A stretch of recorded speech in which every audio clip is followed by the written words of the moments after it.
Shalom Aleichem. Bapak Yahweh memberkati kita sekalian. Baik Bapak Ibu Saudara sekalian, pada pagi hari ini kembali kita akan bersama-sama belajar dan merenungkan firman Tuhan. Yang pada pagi hari ini firman Tuhan akan berbicara tentang Hatati la Yahweh, yang artinya aku telah berdosa kepada Yahweh.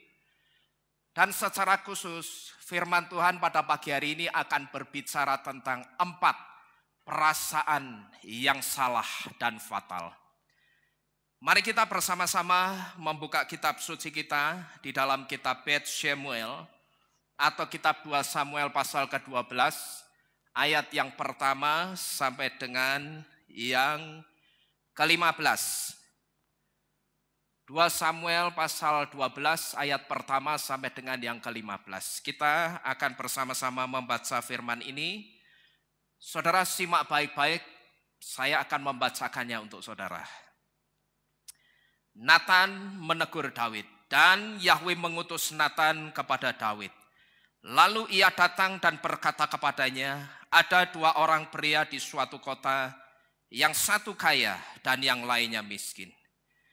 Yang kaya memiliki sangat banyak kawanan ternak, namun yang miskin tidak memiliki apapun kecuali seekor anak domba betina kecil yang telah dia beli dan pelihara. Dan anak domba itu tumbuh bersamanya dan bersama dengan anak-anaknya, dan anak domba itu makan dari potongan makanannya dan minum dari cawanya, dan dia tidur di pangkuannya, dan dia seperti seorang anak perempuan baginya. Dan seorang pengembara datang kepada orang kaya itu, tetapi dia merasa sayang untuk mengambil dari kawanan ternaknya sendiri, untuk disajikan kepada pengembara yang telah datang kepadanya. Maka dia mengambil anak domba betina dari orang miskin itu, lalu menyajikannya untuk orang yang telah datang kepadanya itu.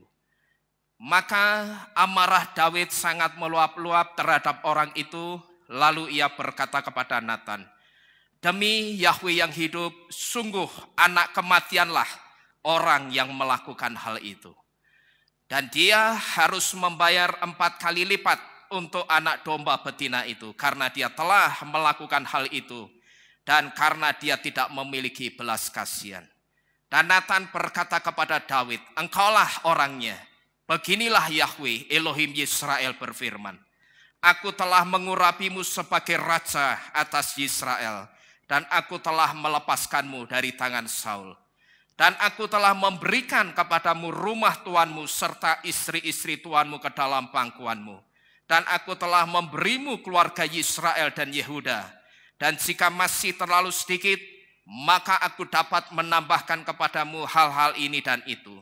Mengapa engkau telah memandang rendah firman Yahweh dengan melakukan kejahatan di matanya?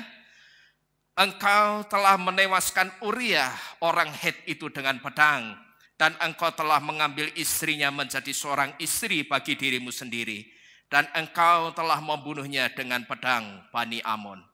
Maka sekarang pedang tidak akan menyingkir dari isi rumahmu untuk seterusnya, karena engkau telah memandang rendah aku dan telah mengambil istri Uriah orang Het itu menjadi istri bagimu.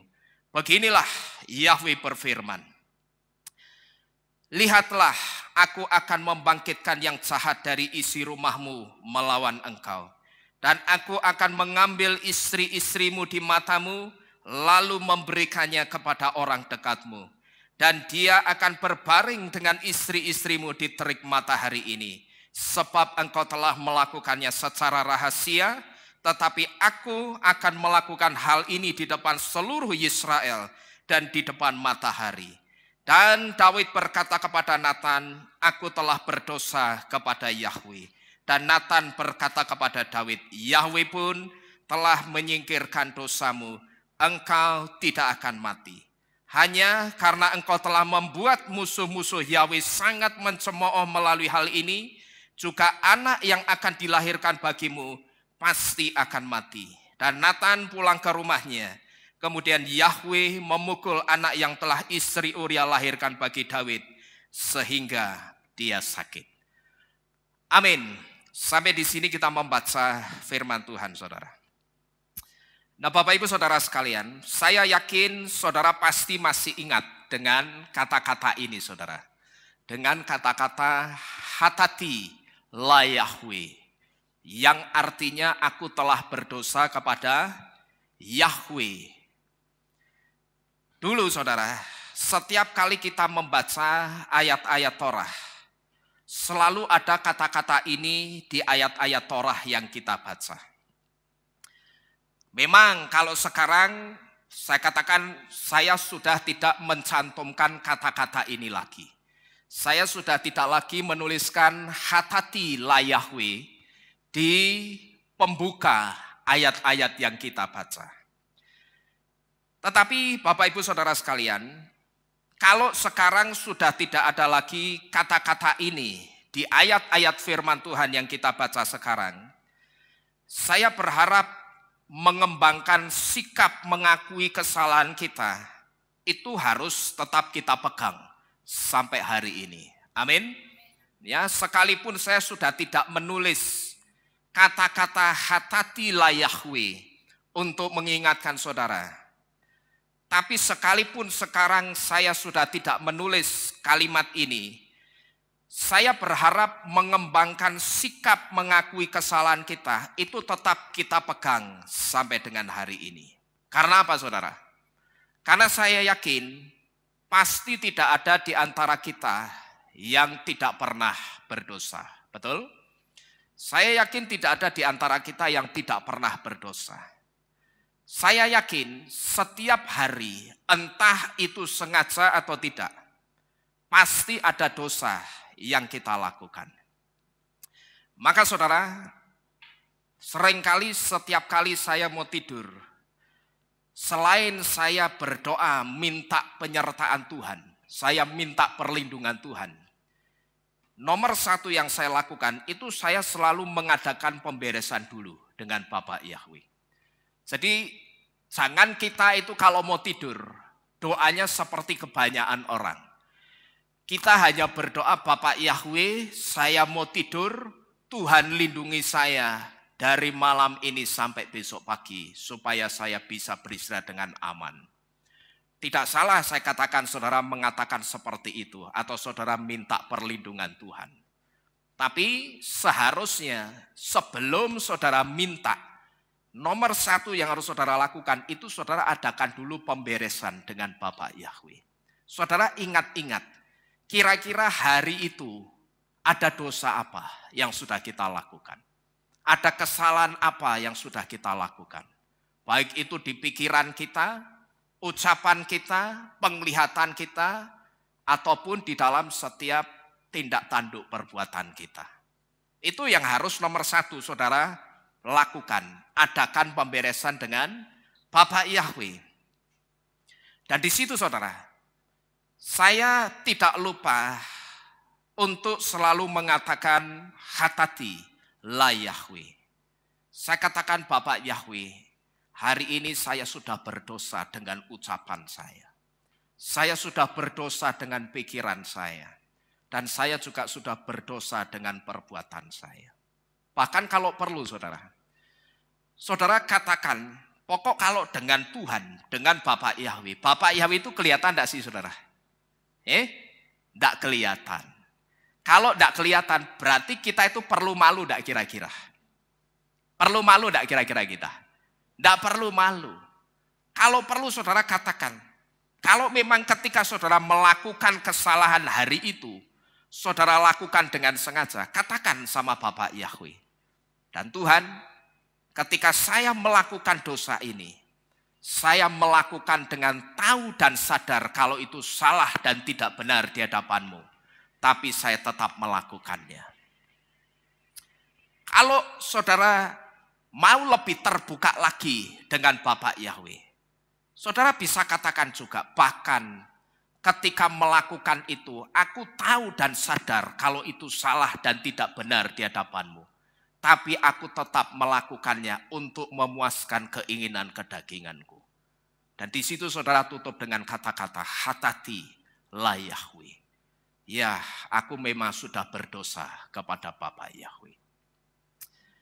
Ungkapan hatatilah Yahweh ini saudara, tujuannya tidak lain adalah sebagai reminder atau sebagai pengingat. Yaitu ketika kita berbuat dosa, jangan kita itu beralasan macam-macam. Jadi sekali lagi, ungkapan yang ada di depan ini atau hatatilah Yahweh ini tidak lain tujuannya adalah sebagai apa tadi?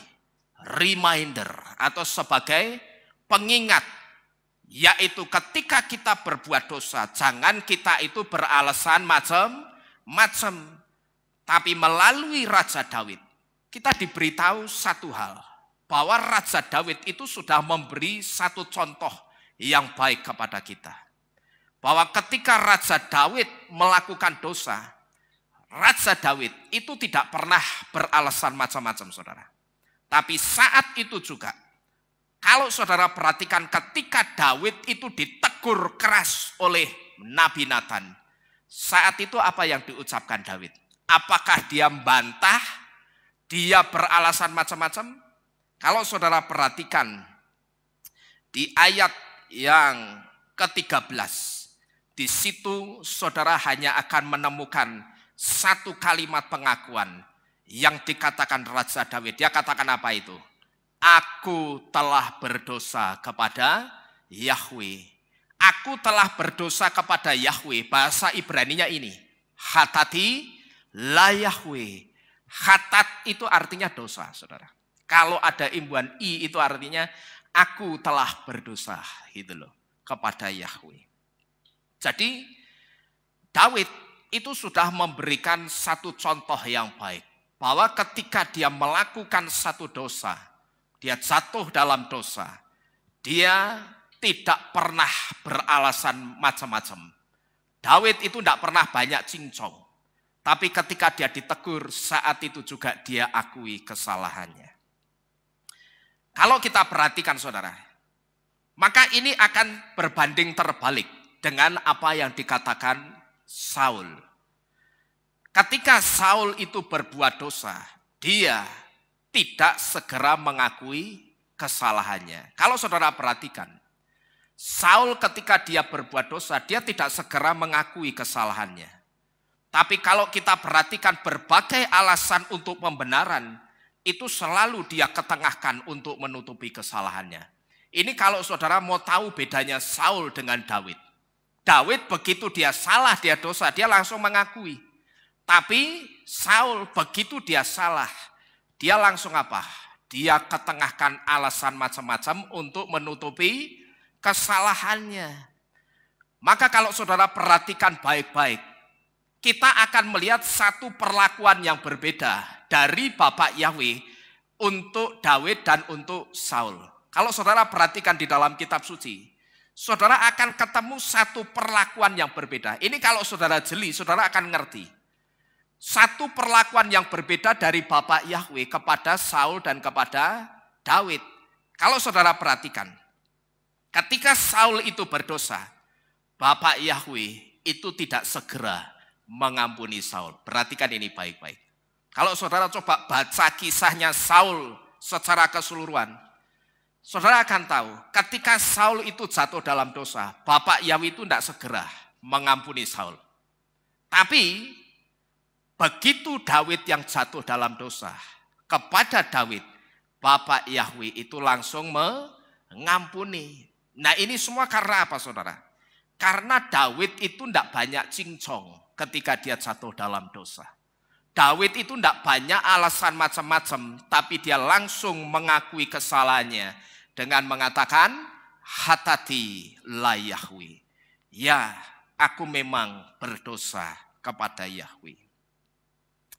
Nampaknya kata-kata ini saudara, ini kata-kata biasa. Tapi Midras Yehudi ketika membukakan hal ini, saya begitu terperangah saudara. Saya begitu terkejut. Kalau kita membaca satu perikop ayat ini kan tadi kita membaca dari ayat pertama sampai 15. Itu belum satu perikop. Tapi kalau kita membaca ayat ini satu perikop penuh, kita lanjut ke ayat berikutnya. Kalau kita hanya membaca begitu saja, ya kita tidak akan pernah ngerti makna yang dalam di dalam kitab Samuel ini, saudara. Tapi begitu saya coba belajar dari Midrash Yehudi, pola pengajaran Yehudi, di situ saya diberitahu bahwa ternyata di kalimat sederhana yang diucapkan Daud, yang dikatakan, ya aku telah berdosa kepada Yahweh. Ternyata kalimat ini, saudara, itu sangat menyenangkan rohnya Bapak Yahweh loh. Maka ketika Bapak Yahweh itu rohnya senang, kita bisa melihat satu perlakuan yang berbeda yang diberikan kepada Daud dan Saul. Kalau Saul itu jatuh dalam dosa, Bapak Yahweh tidak segera mengampuni Saul. Tapi begitu Daud jatuh dalam dosa, Bapak Yahweh itu dengan segera memberikan pengampunan kepada Daud. Di sini, saudara, saya tidak pernah berhenti-berhenti mengajar kepada kita untuk memiliki sikap hati yang seperti ini. Tetapi pada kenyataannya, saya perhatikan baik di Kehilat ini atau di luaran sana, masih ada orang-orang yang berat mulut dan berat hati untuk mengatakan hatati la Yahweh. Saya perhatikan masih banyak orang yang baik di dalam Kehilat ini ataupun di luar Kehilat ini, yang dia tahu kalau dia itu salah, tapi saya perhatikan tipikal orangnya itu lebih kepada Saul timbang kepada Daud. Dia tahu dia salah, tapi dia tidak segera mengakui kesalahannya. Maka di sini timbul satu pertanyaan. Sebetulnya kenapa orang itu berat mulut dan berat hatinya melakukan ini atau mengatakan hatati la Yahweh? Yaitu satu pengakuan salah di hadapan Bapak Yahweh. Padahal orang itu saya katakan sudah tahu kalau dia melakukan kesalahan atau dosa. Di sini, saudara, ketika saya coba renungkan, saya menemukan beberapa hal kenapa orang sudah tahu salah, tapi mulut dan hatinya itu berat untuk mengakui kesalahannya. Bahkan untuk mengakui kesalahannya di hadapan Tuhan, saya perhatikan juga berat. Padahal secara, tadi saya tanyakan kepada saudara, Tuhan itu kelihatan atau enggak? Bapak Yahweh atau Tuhan itu enggak kelihatan. Nah, kalau Bapak Yahweh atau Tuhan itu tidak kelihatan, sebetulnya tidak ada alasan untuk orang itu malu mengakui kesalahannya. Kalau malu mengakui di depan saya sebagai gembala, mungkin karena pertimbangannya saya kelihatan, fisik saya kelihatan. Maka ketika fisik saya kelihatan, orang malu, itu wajar, saudara. Ya, wajar kalau malu. Tapi Bapak Yahweh itu kan tidak kelihatan. Jadi seharusnya kalau Bapak Yahweh itu tidak kelihatan, tidak ada alasan untuk malu. Tapi kenyataannya saya perhatikan ada orang-orang yang masih berat hati dan berat mulutnya untuk mengatakan atau untuk sekedar mengatakan hatati la Yahweh. Maka tadi di depan saya katakan apa? Raja Daud itu satu contoh yang luar biasa. Kenapa saya katakan dia contoh yang luar biasa? Karena Raja Daud itu seorang raja, tapi dia sangat rendah hati. Sekalipun dia seorang raja, dia ditegur oleh abdinya Bapak Yahweh yang bernama Nabi Nathan. Dia tidak pernah membantah apa-apa. Mungkin saudara berpikir, oh lah karena yang negur itu nabi, maka raja tidak berani. Belum tentu, saudara. Kita bisa melihat kasusnya siapa? Saul. Yang negur Saul itu siapa? Samuel. Samuel itu lebih dikenal kalau kita renungkan ketimbang Nabi Nathan. Tapi kenyataannya sekalipun Samuel itu lebih besar, nabi yang lebih besar, tetapi pada kenyataannya ketika dia menegur si Saul, Saul gubris tidak, saudara? Tidak gubris. Ya, Saul tidak gubris. Kalau pertimbangannya bicara sama saya atau mengakui salah di depan saya sebagai gembala malu, saya katakan wajar. Tapi Bapak Yahweh itu kan tidak kelihatan, jadi seharusnya tidak ada alasan untuk orang itu malu mengakui kesalahannya di hadapan Tuhan. Tetapi saya perhatikan rupanya baik di dalam kehilat ini atau di luar kehilat ini masih ada orang-orang yang kenyataannya masih berat hati dan berat mulut untuk mengakui kesalahannya di hadapan Bapak Yahweh. Nah, kira-kira kenapa saudara? Orang berat mengatakan hatatilah Yahweh. Orang berat mengatakan hatatilah Yahweh karena merasa hanya melakukan hatat atau dosa yang kecil. Inilah perasaan salah yang pertama. Di hadapan Tuhan saya katakan tidak ada istilah atau yang namanya dosa besar dan dosa kecil. Menurut saudara ada enggak? Di hadapan Tuhan itu dosa besar dan dosa kecil. Orang ngambil uang 100 perak sama orang ngambil uang 100 juta. Kira-kira di hadapan Tuhan dosanya sama enggak? Kalau uang itu sama-sama bukan miliknya. Sama enggak kira-kira? Sama. Nominalnya beda enggak? Beda. Tapi apakah 100 rupiah dan 100 juta itu di hadapan Tuhan lantas jadi membedakan? Kemudian ada istilah dosa besar dan dosa kecil? Dan apakah nanti kalau saudara renungkan di hadapan Tuhan juga ada istilah dosa hitam dan dosa putih? Kira-kira ada enggak? Enggak ada. Istilah dosa hitam dan dosa putih itu enggak ada. Yang ada itu cuma satu, namanya apa? Hatat atau dosa.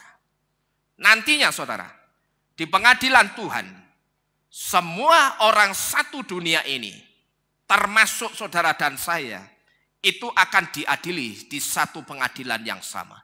Meja pengadilannya juga sama, suasana pengadilannya juga sama, bukan pengadilan online saudara, seperti sekarang ini. Ya toh sekarang kan orang diadili, dihakimi karena pandemi pakai apa?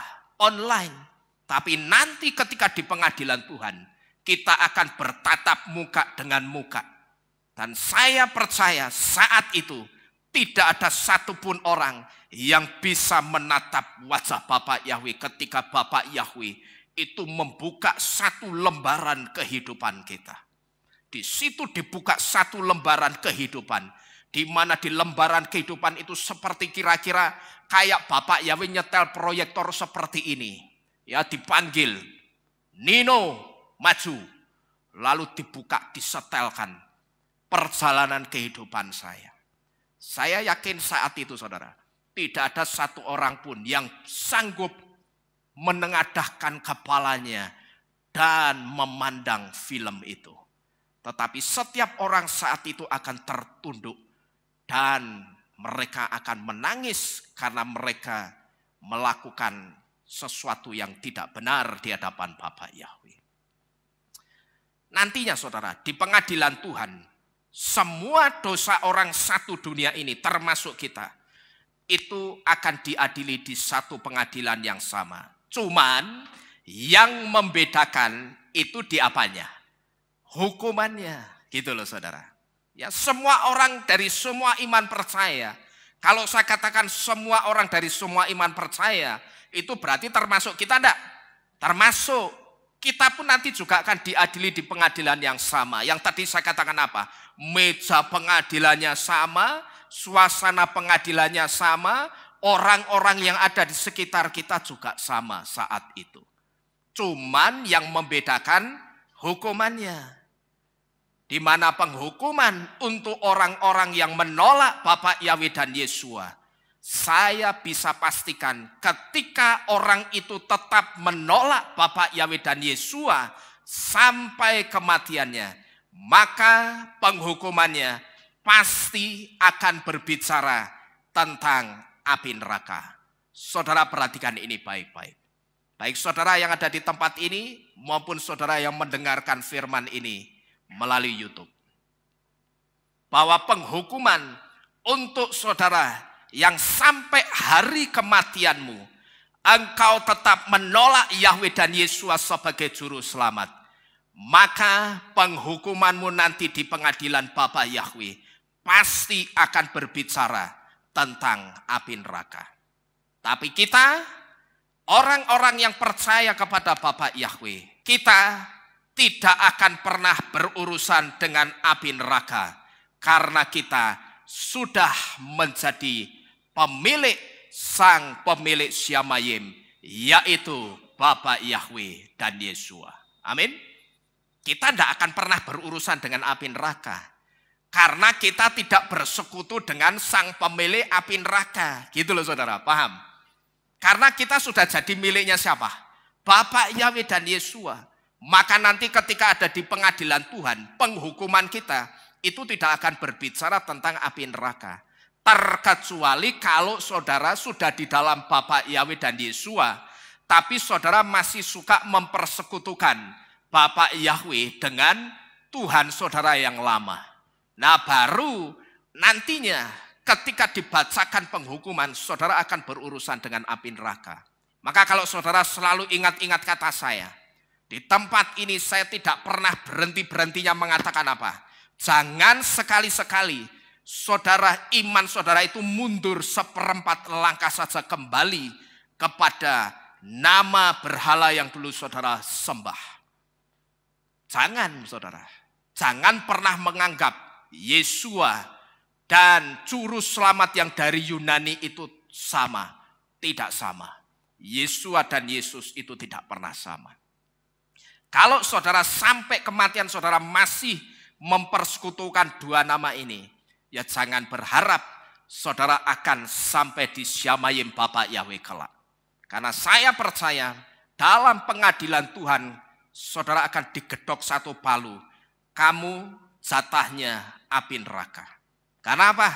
Kamu sudah ngerti pemilik Syamayim itu hanya Yahweh dan Yesua. Tapi kenapa kamu masih sembah-sembah nama yang lain? Jadi Bapak Ibu Saudara sekalian, dimanapun saudara mendengarkan firman ini, perhatikan ini baik-baik. Kita sudah dikasih satu privilege, keistimewaan dari Bapa Yahweh. Di mana ketika kita nanti sama-sama menghadapi pengadilan Tuhan, kita tidak akan pernah berurusan dengan api neraka, seperti orang-orang yang sampai kematiannya menolak Bapa Yahweh dan Yesua. Jadi Bapak Ibu Saudara sekalian, dengarkan ini baik-baik. Dan saudara harus mulai ambil sikap dan langkah cepat. Kalau saudara masih mempersekutukan dua nama itu, segera tinggalkan nama yang lama itu. Dan totalitaslah di dalam Bapa Yahweh dan Yesua. Karena keselamatanmu, keselamatan saudara dan saya, itu hanya ada di dalam Bapa Yahweh dan Yesua. Jadi Bapak Ibu Saudara sekalian, tidak ada yang namanya dosa kecil dan dosa besar. Karena semuanya itu sama di hadapan Bapa Yahweh. Dan ada satu hal yang perlu saudara ketahui.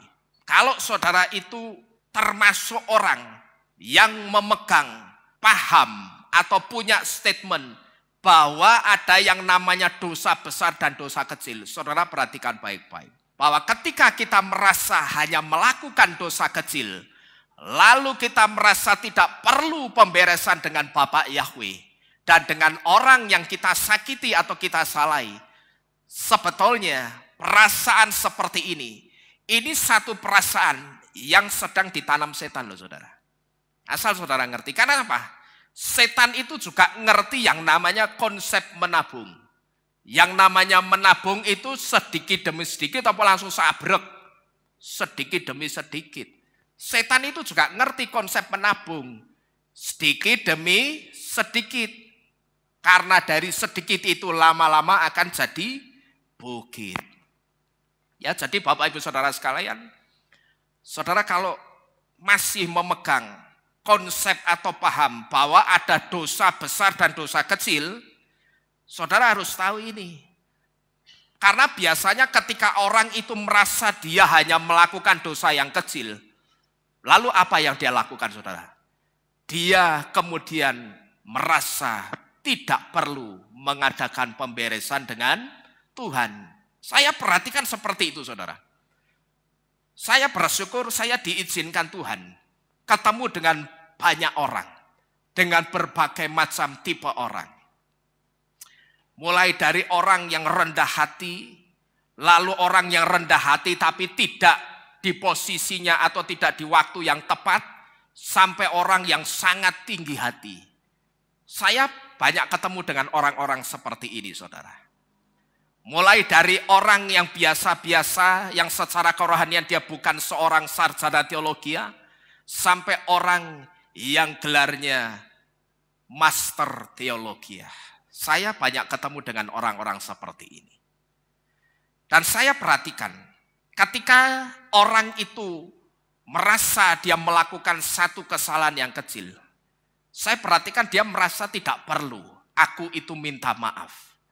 Atau kalau dengan Tuhan, saya rasa aku tidak perlu mengadakan pemberesan dengan Tuhan. Wong, napa sih kita itu kok kayaknya resek banget. Perkara kecil, dosa kecil saja kita bereskan dengan Tuhan. Nantilah dikelompok kesik, ben gede sik, ben sakarung sik, baru minta ampun sama Tuhan. Apakah seperti itu, saudara? Tentu saja tidak. Konsepnya bukan seperti itu. Saya perhatikan merasa hanya melakukan dosa kecil lalu merasa tidak perlu pemberesan dengan Bapak Yahweh dan dengan orang yang kita sakiti. Sebetulnya perasaan seperti ini perasaan yang ditanam setan loh di dalam hati kita. Karena apa? Setan juga tahu begitu jadi bukit dan ketika orang itu tetap tidak menyadari bahwa dosa kecil itu juga diperhitungkan Tuhan. Saya pernah memberitahu, saudara perhatikan baik-baik. Ketika orang itu tidak menyadari bahwa dosa kecil juga diperhitungkan Tuhan. Saudara tahu apa yang akan terjadi? Setan itu akan bawa orang tersebut. Bagaimana caranya pokok orang tersebut akan dibawa berjalan tanpa Bapak Yahweh. Perhatikan ini baik-baik. Ini fase pertama. Ketika orang itu mulai dia merasa ini satu dosa kecil yang biasa. Dan banyak orang yang melakukan dosa ini. Dan toh ketika mereka melakukan juga tidak terjadi apa-apa. Mereka fine-fine aja, mereka baik-baik saja. Ya, saudara tahu apa yang dilakukan setan? Rupanya dia akan bawa orang itu untuk berjalan tanpa Bapak Yahweh, tanpa Tuhan. Dan itu terus berjalan sampai di satu titik yang sudah disiapkan oleh setan. Dan saudara tahu, di titik tersebut orang itu akan mengalami satu kehancuran yang hebat. Karena ternyata sekarang dia tidak lagi berjalan dengan Bapak Yahweh. Dia tidak berjalan lagi dengan Tuhan. Gitu loh. Karena apa? Dia menyepelekan dosa yang kecil. Dia menyepelekan satu kesalahan yang kecil. Dia berpikir kalau aku melakukan kesalahan yang kecil, aku kan cuman bohongin orang itu, cuman perkara kecil. Dan itu banyak orang yang melakukan. Tapi pada kenyataannya, toh mereka juga tidak apa-apa. Memang sekarang tidak apa-apa. Tapi saya katakan tidak apa-apa itu seolah-olah. Sekarang seolah-olah tidak terjadi apa-apa. Tidak apa-apa. Tapi asal saudara tahu, nantinya di hadapan pengadilan Tuhan, mau itu dosa besar atau kecil, semuanya akan diperhitungkan Tuhan. Tapi yang harus jadi poin perhatian, saudara perhatikan ini baik-baik. Bahwa ketika orang itu menyadari, dia melakukan satu kesalahan kecil tapi dia tidak segera membereskan. Apa yang akan terjadi tadi? Setan itu bagaimana caranya akan ajak orang ini jalan, saudara. Ya, istilahnya jalan itu ya bukan diajak jalan bareng-bareng begini, bukan. Tapi kehidupannya itu akan dibawa ke satu perjalanan. Pokok dalam perjalanan itu orang ini akan dibuat lupa Tuhan. Sampai di satu titik yang sudah disiapkan setan. Dan di titik itu orang itu akan dibuat hancur kehidupannya. Karena dia sudah tidak lagi berjalan bersama-sama dengan Tuhan. Kira-kira semua ini berawal dari apa, saudara? Berawal dari apa? Merasa hanya melakukan dosa kecil. Jadi dosa yang disebut orang kecil ternyata bahaya juga enggak? Sangat berbahaya saya katakan. Tidak hanya bahaya, tetapi sangat berbahaya. Karena sebetulnya perasaan seperti ini adalah cara setan untuk menjauhkan kita dari kasih Bapa Yahweh. Maka saya sebut perasaan seperti ini sebetulnya adalah perasaan yang salah. Ini yang pertama. Kenapa orang itu berat hati dan berat mulut untuk mengatakan khatatilah Yahweh atau mengakui kesalahannya. Kemudian yang kedua, orang berat mengatakan khatatilah Yahweh atau mengakui kesalahannya karena dia merasa semua yang dilakukan itu baik. Dan ini saya sebut sebagai perasaan salah yang kedua. Kalau kita perhatikan Saul, saudara, kejatuhan Saul itu juga dari perkara sepele seperti ini. Dia merasa apa yang dia lakukan itu baik. Waktu itu, Bapak Yahweh itu suruh Saul apa? Bantai habis itu semua orang-orang Amalek. Mulai dari yang tua sampai bayi. Mulai dari yang laki-laki sampai perempuan, kakek, nenek, cicit, buyut, terus ternak-ternaknya, semuanya bantai habis. Jangan ada yang tersisa. Tapi ternyata yang terjadi apa? Saul itu bikin aturan sendiri. Dia sisakan ternak yang menurutnya bagus-bagus. Dan dia sisakan juga rajanya Amalek yang bernama Agag. Kenapa? Bapak Yahweh itu suruh tumpas Amalek sampai raja-rajanya, bahkan sampai rakyatnya yang terkecil. Bayi yang baru lahir, kalau ada wanita mengandung, bantai habis juga. Kenapa pertanyaannya Bapak Yahweh sampai segitunya? Karena kalau Agag itu sampai dibiarkan hidup, maka Agag ini akan melahirkan satu bangsa pemberontak yang sombong juga kepada Tuhan. Saudara ngerti? Begitu Agag itu dibiarkan tetap hidup, saudara tahu? Lahirlah keturunan Agag yang disebut dengan bangsa Agag. Dan saudara ngerti juga, jangan saudara berpikir, nah sekarang kan orang-orang Agagnya sudah tidak ada. Bangsa Agagnya sudah tidak ada, karena itu umurnya sudah ribuan tahun yang lalu. Jangan salah saudara, bangsa Agag dan si Agag Raja Amalek itu memang sudah tidak ada. Tapi asal saudara tahu, rohnya Amalek sampai hari ini, detik ini saya bicara, rohnya Amalek itu masih ada.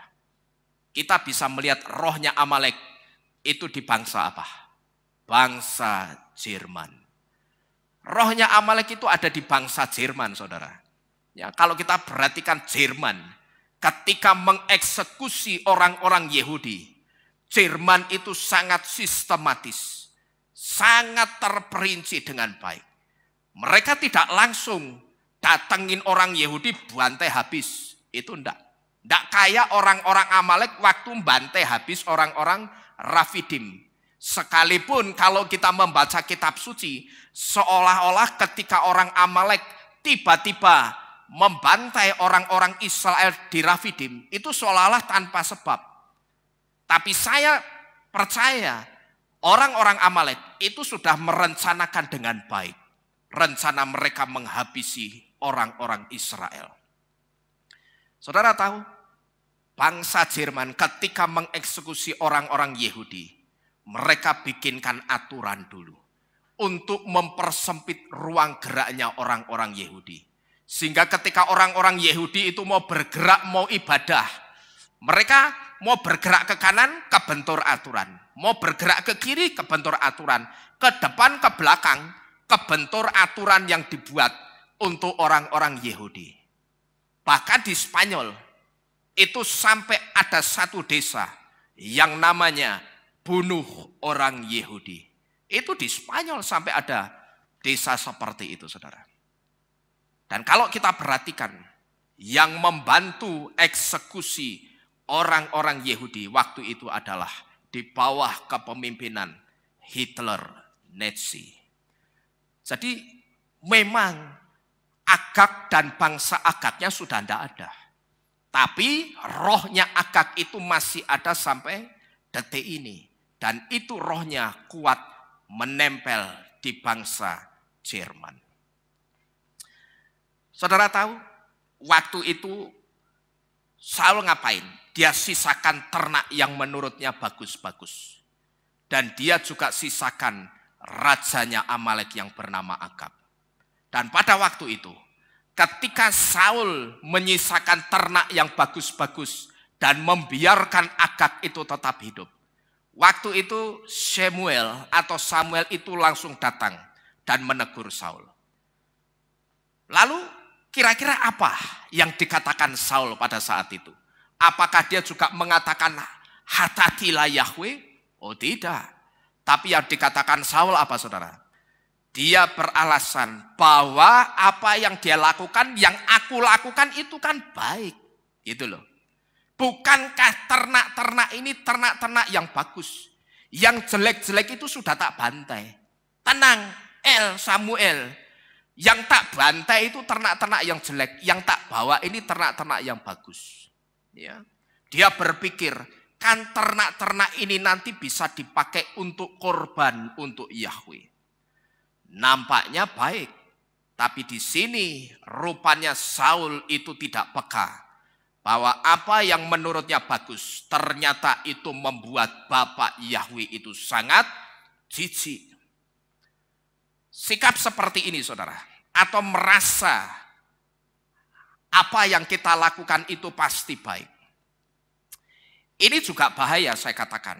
Kalau sikap seperti ini sampai dibawa ke ranah pelayanan. Orang kalau merasa setiap apa yang dia lakukan pasti baik, ini bahaya. Karena begitu dia selalu merasa apa yang dia lakukan itu baik, yang pertama yang pasti dia tidak akan pernah melakukan yang namanya koreksi diri. Sekalipun dia tahu apa yang dia lakukan itu tidak sesuai aturan pelayanan yang semestinya, tetap akan dianggap apa? Baik. Karena merasa yang dilakukan itu baik. Saya perhatikan sikap-sikap seperti ini. Ini rupanya sudah masuk ke ranah pelayanan juga. Saya banyak ngobrol dengan teman-teman gembala dari berbagai gereja. Di situ saya perhatikan ketika mereka atau kami ini saling bertukar pengalaman. Kemudian mereka mulai menceritakan bagaimana pelayanan di gerejanya masing-masing. Di situ saya bisa menangkap bahwa ada sikap-sikap yang seperti ini saudara. Sikap yang merasa apa yang dilakukan dalam pelayanan itu sudah pasti baik. Wah ini bahaya ini. Sikap seperti ini dibawa dalam pelayanan itu sangat berbahaya. Padahal yang namanya baik itu apa sudah pasti benar? Saya tanya. Belum tentu. Yang namanya baik itu belum tentu benar. Tapi kalau yang namanya benar pasti baik. Nah di sini Bapak Ibu Saudara sekalian, saya juga ingin memberitahu. Ketika kita mau mengambil satu keputusan, hati-hati untuk setiap keputusan yang kita ambil pada waktu malam hari.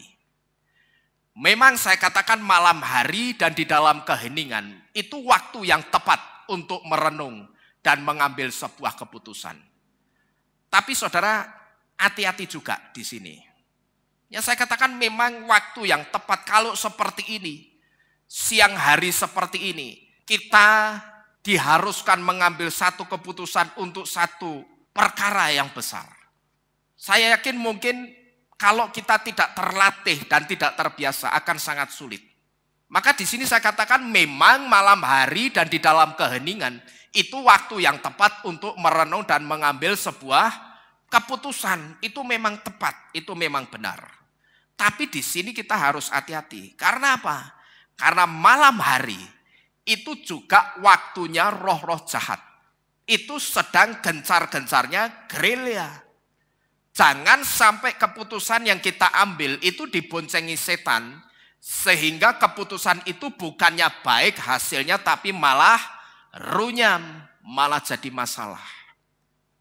Mengambil keputusan yang paling tepat enak, itu memang seringkali terjadi di malam hari. Ketika orang-orang yang ada di sekitar kita itu sudah tidur, sudah terlelap, tidak ada yang berisik dan suasana saat itu hening. Dan mungkin kita masuk dalam satu, katakanlah kita melakukan meditasi. Memang waktu yang tepat adalah malam hari. Tidak ada kebisingan di situ. Tapi ingat, malam hari itu juga waktunya setan itu apa ini? Gerilya. Jangan sampai keputusan yang kita ambil di malam hari itu diboncengi setan, saudara. Sehingga keputusan itu bukannya baik hasilnya, tapi malah runyam.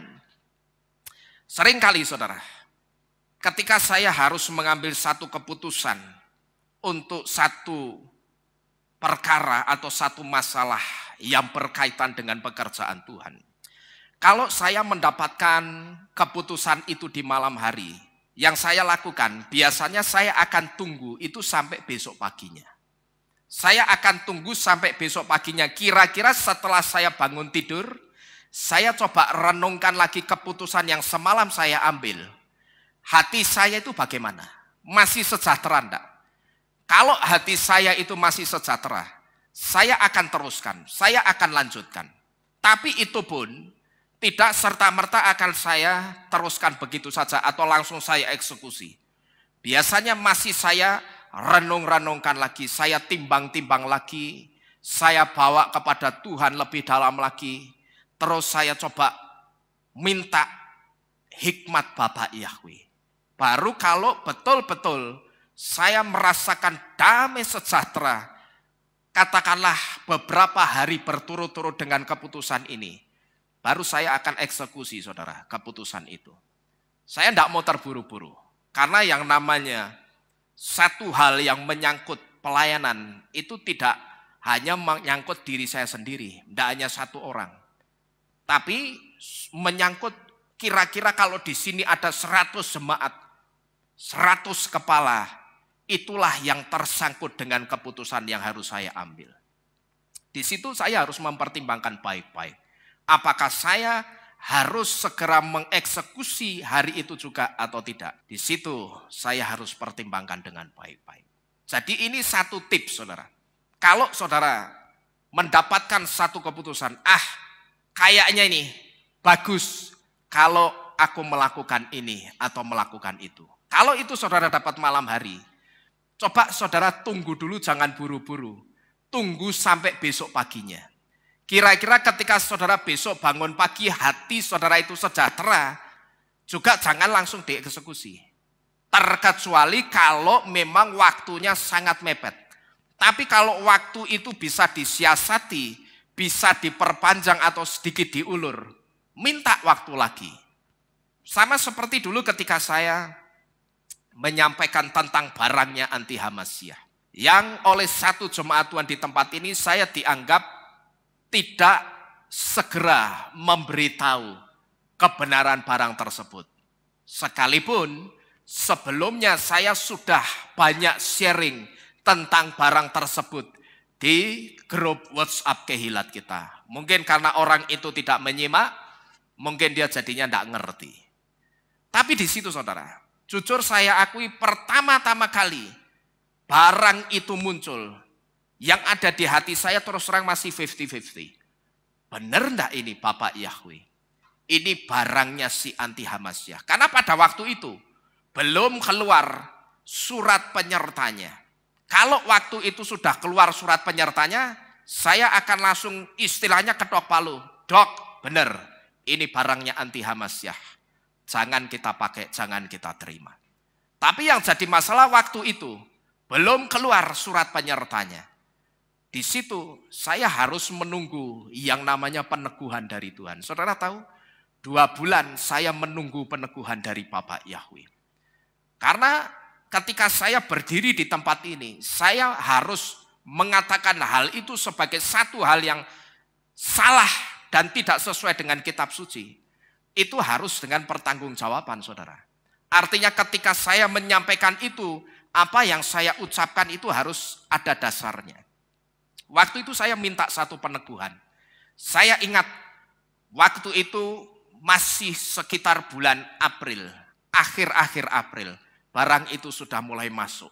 Saya minta Bapak Yahweh, benar dah ini barangnya anti Hamasyah yang tidak boleh diinjeksi masuk ke dalam tubuh setiap orang. Saudara tahu, saya dapat peneguhan itu 2 bulan kemudian. Di satu channel YouTube yang pada waktu itu jam 12 malam tepat, saya seperti orang tidak bisa tidur. Lalu saya coba buka handphone. Ketika saya buka YouTube, yang pertama kali keluar di beranda YouTube saya ketika saya scroll sekali saja, masih ada berita hangat yang umurnya baru 4 jam diupload. Di situ berita itu dikatakan bahwa mulai tanggal ini masuk ke pasar di Jakarta, di satu di antara pasar di Jakarta, harus memakai surat penyerta. Kalau tidak punya surat penyerta itu tidak akan bisa masuk. Di situ ditunjukkan di syuting orang-orang yang masuk, dia tunjukkan, dia serahkan surat itu kepada security-nya.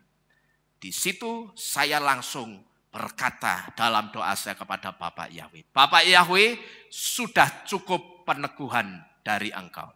Sekarang saya tahu dan saya percaya barang ini memang barangnya si anti Hamasyah. Dan itu tidak boleh masuk dalam tubuh kami orang-orang percayamu.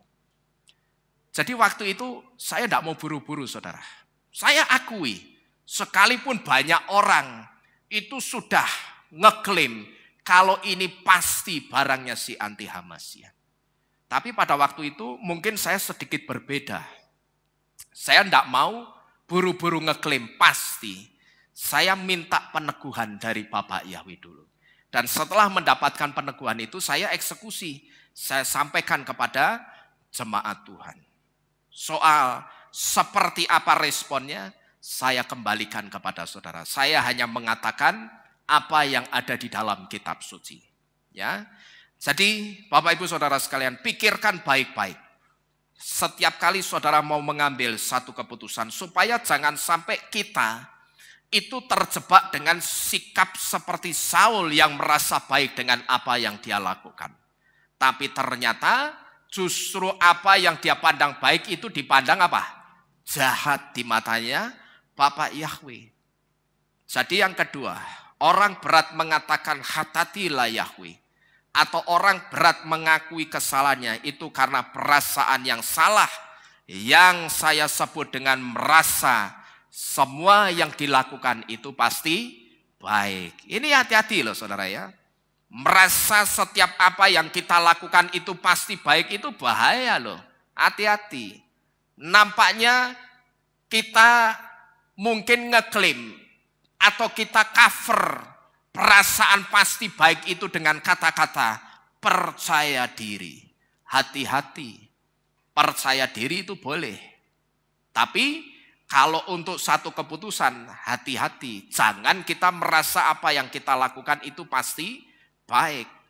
Jadi hati-hati saudara. Ini kata-katanya bagus. Aku percaya apa yang aku lakukan pasti baik. Inilah apik saudara ya. Ini seperti kata-kata iman. Tapi hati-hati, di situ setan itu bisa bonceng. Nek setan sudah bonceng, hati-hati dan itu masuk ke ranah pelayanan, itu bahaya juga. Saya dan saudara, saya yakin kita di tempat ini dulu sering melihat yang model seperti ini. Di mana ada orang-orang yang merasa apa yang dia lakukan pasti baik, terus dia terjang terus apa yang dia lakukan itu. Padahal apa yang dia lakukan itu menyalahi aturan. Sekarang pertanyaannya begini, kalau yang dia lakukan dia merasa pasti baik, ternyata menyalahi aturan. Berarti baik enggak saya tanya? Enggak baik, saudara-saudara sekalian. Ya. Ini yang kedua. Orang berat hati dan mulutnya mengatakan, hatatilah Yahweh, karena dia merasa apa yang dia lakukan pasti baik.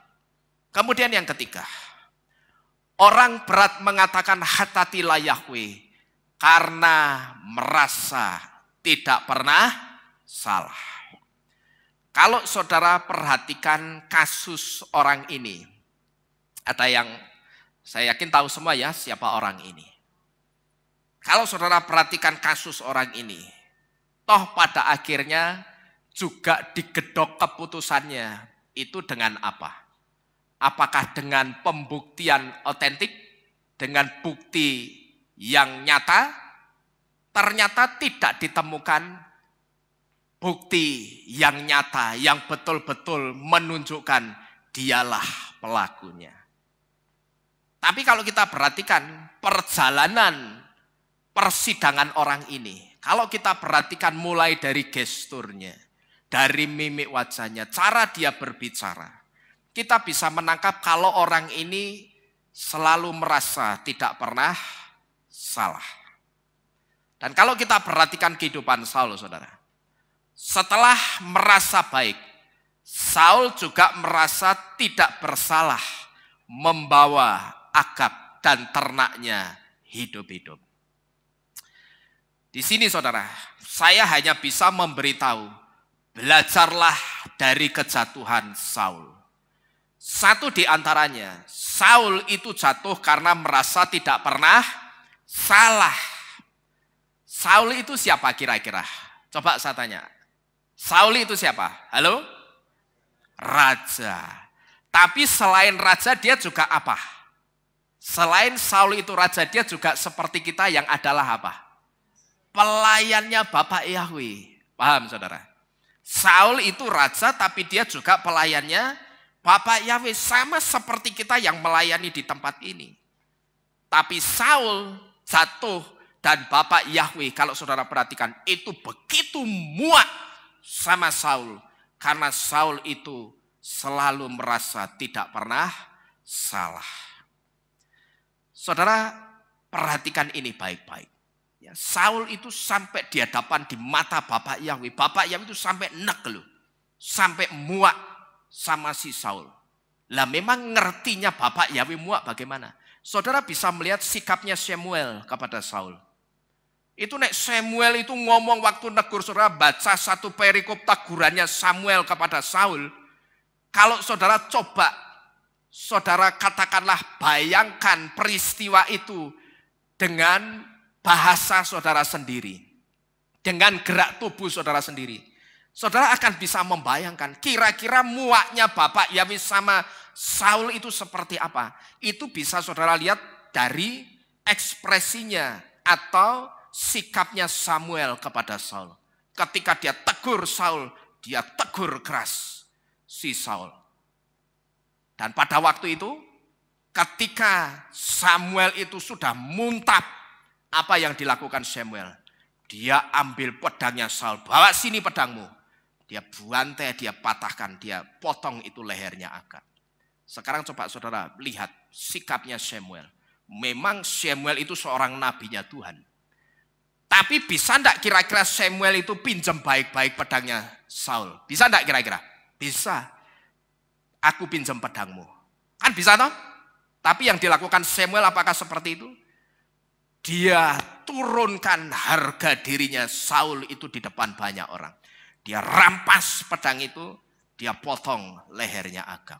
Ini sebetulnya satu sikap yang untuk menunjukkan rasa muaknya Bapak Yahweh kepada Saul.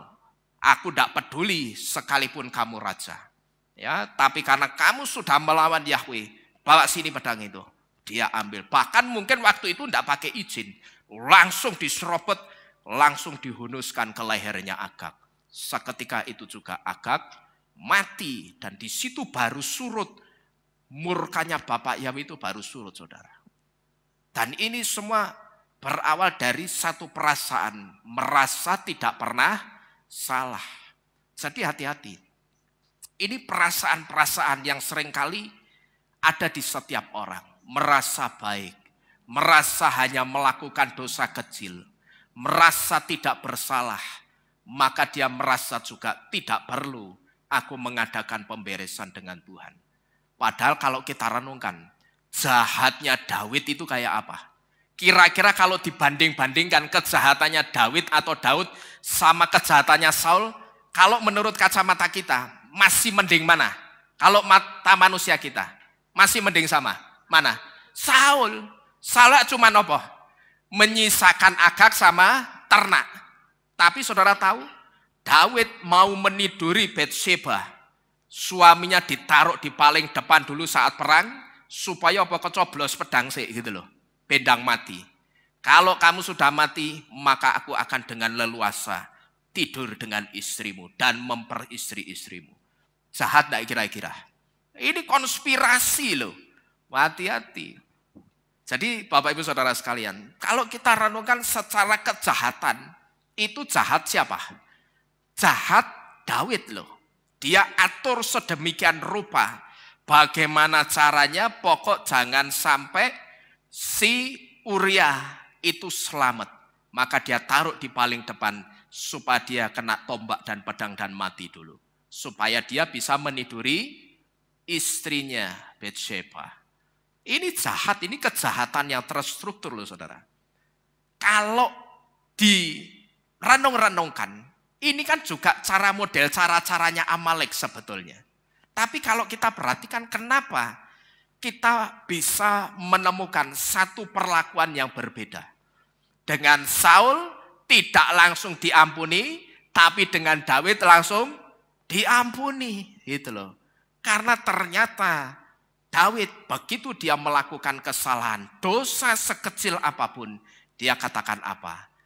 Aku memang berdosa kepada Yahweh. Nah, pengakuan seperti ini saudara, ini sebetulnya satu kata-kata yang ditunggu Bapak Yahweh. Saudara tidak usah alasan macam-macam. Bapak Yahweh katakanlah ya, kira-kira kalau kita itu selalu diarahkan Tuhan. Ada ayat yang dikatakan, jangan berhenti berdoa. Berarti kalau kita mau tidur sebetulnya harus berdoa enggak? Harus, ya toh. Tapi kalau kita enggak berdoa, saya sebut itu dengan dosa atau kesalahan, bisa enggak kira-kira? Bisa. Kira-kira kesalahan besar atau kecil menurut saudara? Ini kesalahan kecil bagi kita, ya toh. Menglali turu, menglali apa? Doa, langsung ngeleker, kan gitu. Tapi bagaimana kira-kira di hadapan Tuhan? Apakah ini kemudian akan jadi sesuatu yang kemudian tidak dipermasalahkan Bapak Yahweh? Tentu saja tidak, saudara. Ya, ini akan tetap dipermasalahkan sama Bapak Yahweh. Karena apa? Yang Bapak Yahweh mau pada saat saudara doa mau tidur, itu saudara bereskan hubungan dengan Tuhan. Itu yang paling penting. Itu yang Tuhan senang dengar kata-kata ini. Tidak banyak alasan macam-macam. Saudara salah, saudara datang sama Tuhan. Wes rasa ngomong, Bapak Yahweh, aku minta ampun karena semalam pada waktu aku mau tidur, aku tidak datang kepadamu dulu untuk membereskan hubunganku dengan Tuhan. Soalnya badanku itu awakku pegelinu Tuhan. Ya, awakku pegel kabeh. Rano sing ngeroi, rano sing mijeti. Aku kesel kabeh awakku, makanya aku langsung kebablasan tidur. Saya sebut saudara kakan cincong. Saudara ngomong begini ini sebenarnya saudara kebanyakan cincong.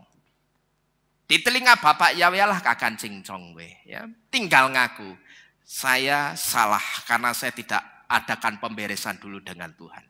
Bapak Yahweh ampuni saya. Kira-kira kalau saudara ngomongnya begitu, Bapak Yahweh akan mengampuni tidak? Pasti mengampuni. Tapi kalau saudara ngomong, saya pegel, saya kesel, ya toh, mataku wis limang watt Tuhan, gitu. Ndak urusan Bapak Yahweh dengan yang model begituan. Dia hanya mendengar satu kata, hatati la Yahweh. Amin. Ini cuma yang mau didengar Tuhan. Enak enggak sebetulnya kita jadi orang percayanya Bapak Yahweh? Enak enggak kira-kira? Wah enak loh. Kita salah, kita cuma dituntut orang sakakan cincong, orang sakakan ngomong, ngaku gitu loh. Katakan hatatilah Yahweh. Setelah itu saudara tahu beres kok. Tapi saya katakan juga, bukan berarti berarti jimate hatatilah Yahweh. Kalau begitu, besok saya akan berdosa berkali-kali. Ya bukan begitu saudara ya. Firman Tuhan juga ngomong apa? Kalau kamu melakukan dosa yang sama dan kamu tahu itu salah dan tidak benar, dikatakan apa? Masih tetap melakukan, di situ dikatakan apa? Tidak ada lagi korban penghapus salah untuk kesalahan itu. Ayo. Jadi sekali lagi, sama seperti Mesusah, hatati la Yahweh, itu juga bukan jimat.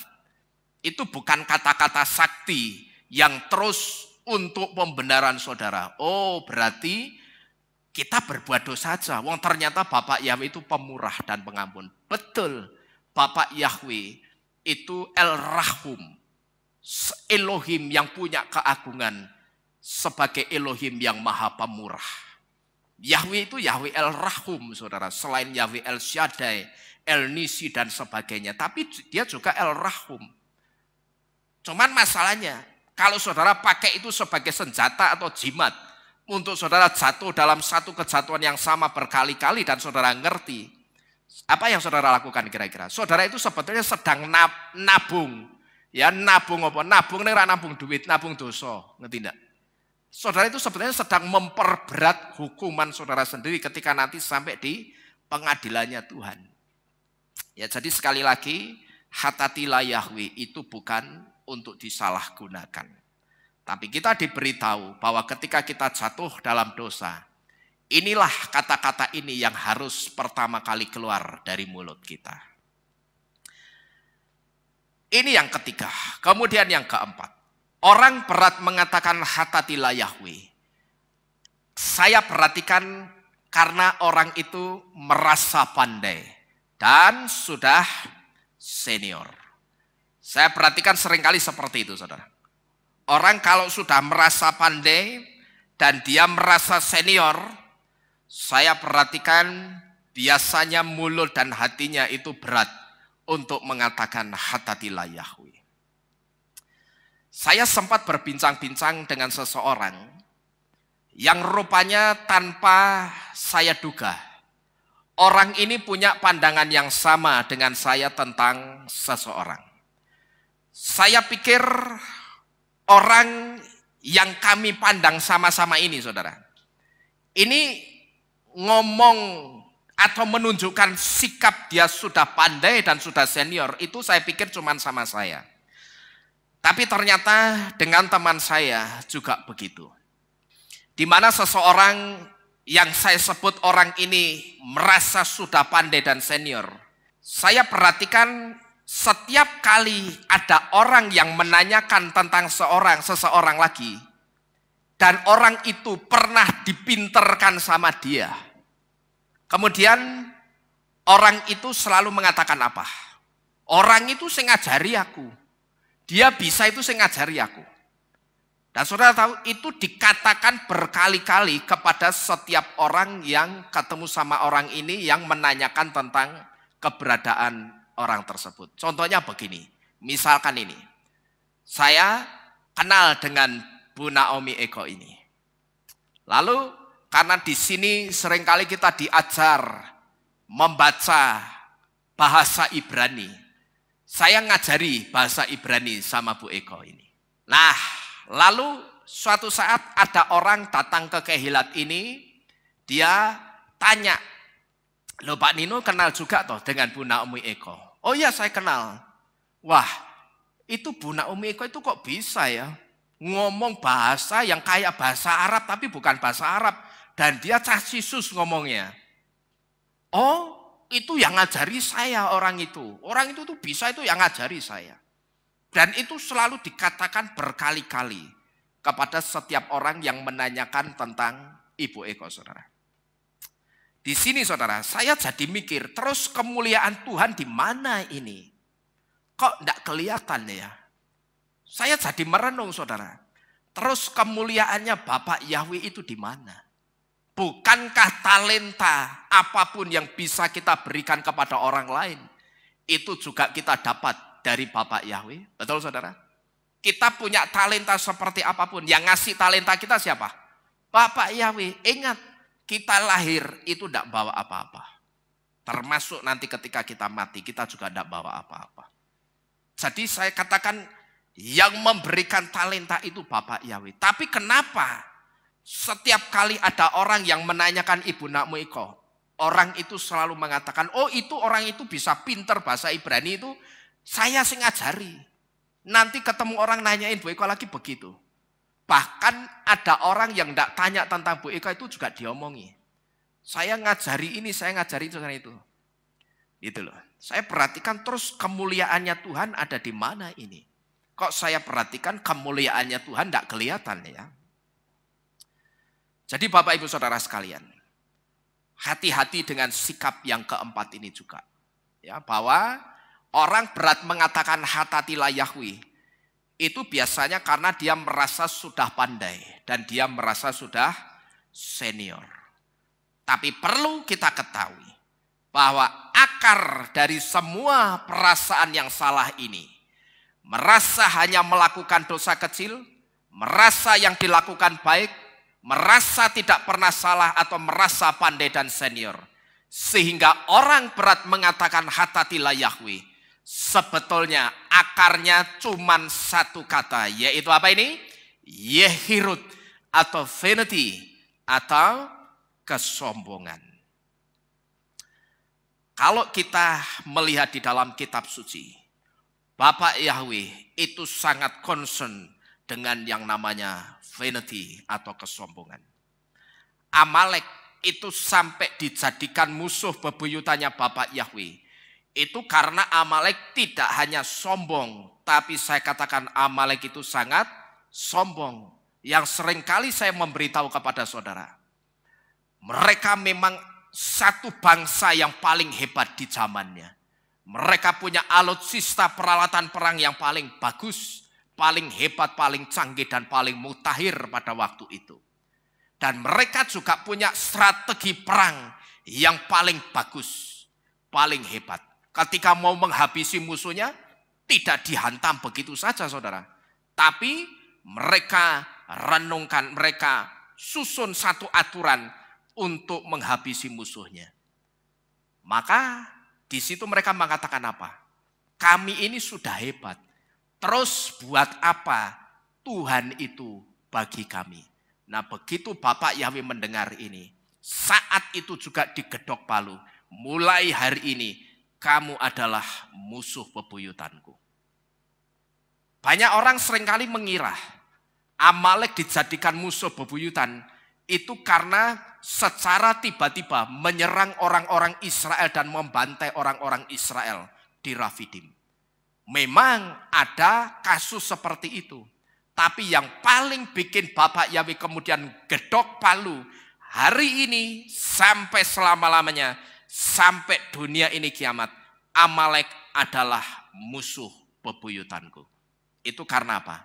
Ketika mulut mereka mengatakan, kami sudah punya segalanya.